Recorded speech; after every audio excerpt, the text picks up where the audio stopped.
Zonet Nihawi studio Sun studio kan ti deuh khera Zonet Nihawi hi chan chu Zonet Nihawi kan niangin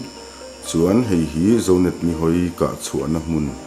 Inpui ber ani a vok building a kan oma chuan hei hi kan edit na khol ber ani a Zonet Nihawi a hian voice mai kan dap lova hian recordings music recording kan nei bok thina hei kan boot room ani hei ka fanu in ti hian lo pot kher vek ani hei hi vocals boot room big zai big kan record na hmun ani a chuan hei hi kan channel monetize na khol pui ber ani hian fiber in kap chawin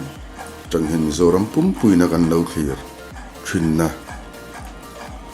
kan programming na khol ani ber chu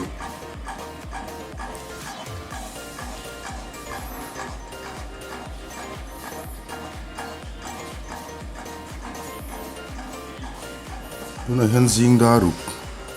vel ani a ma hian ka family ten oma hei kan lamutui khop maya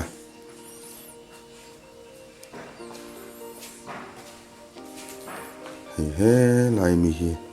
ka fanute ber mercy i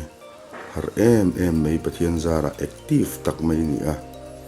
in ti nok tu berani